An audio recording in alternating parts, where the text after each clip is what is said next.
Hi everyone, in this short video I'm going to extend what we did last time with our parametric equations, and we're going to start doing some vector calculus.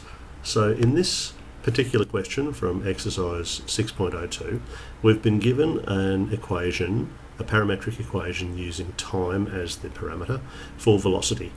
And here it is, e to the 2t times I and 3t squared plus 4j.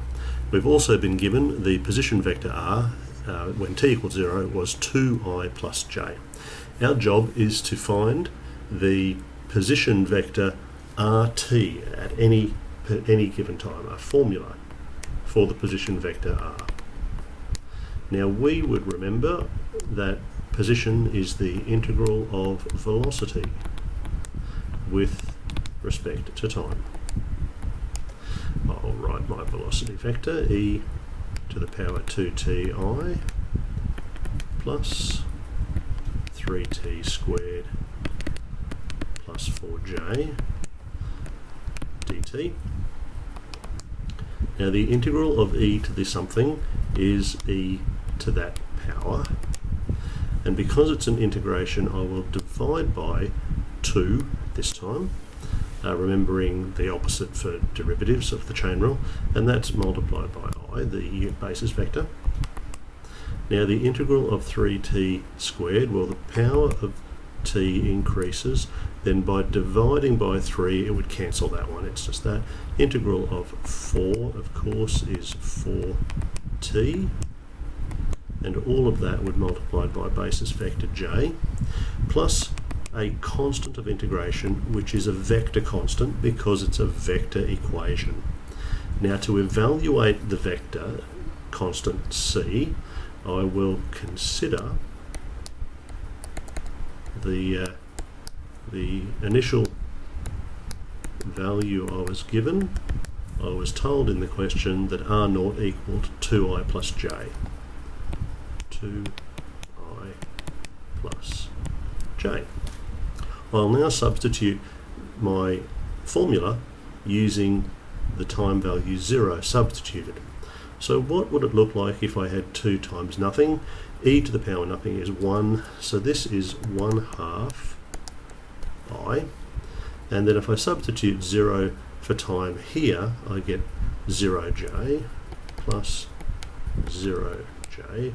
I still have plus my constant of integration equals 2i plus j.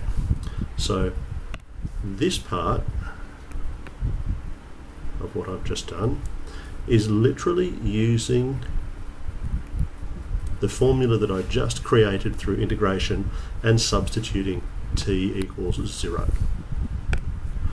So what would this mean for c? My constant, if I subtract 1/2 I, I'll be left with 1.5 or 3/2i. Subtracting 0j doesn't make any difference. My constant of integration is 3/2i plus j. Now I will therefore write my formula for r, the position at any time t. It would be,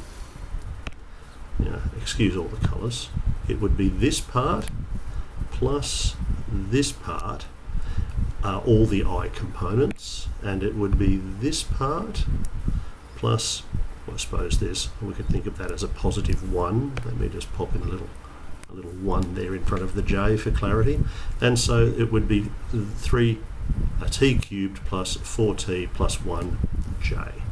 So writing that all together, I have e to the 2t over 2 plus 3/2 I. Then I had t cubed plus 4t plus 1j. That's my position vector at any time, which I've found through integrating the given velocity vector, which was up here. That was given in the question. The question also goes on to say, find the acceleration. So we know that acceleration, we could write this as v dot, meaning the first derivative of velocity. Velocity was what we were given up the top there. So the derivative of e to the power of 2t, using chain rule, that's 2e to the 2t,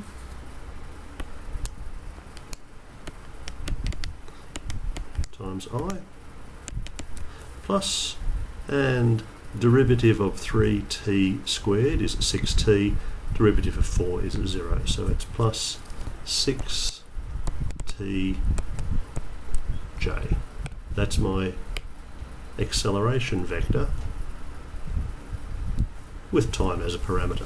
This is not a constant acceleration because depending on the value for t, the acceleration will change. So that's rather interesting. Now, that's the end of that question in terms of the calculus and the algebra that we've used there.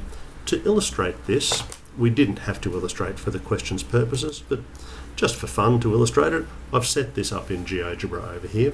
A quick run through again, I have a slider here for my time parameter that runs this time from 0 to 2. I set the origin point at O, which is this blue dot. Point A, this is my position vector. You'll recognise this as the x and the y component of the position vector. So point A is that red dot. R is my position vector pointing from the origin to A. So there's the position vector R. Point B, that's the formula we were given for velocity.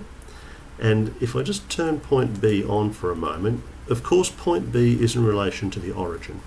Now I really wanted the velocity vector to be drawn not with the tail at the origin, but with the tail coming from point A.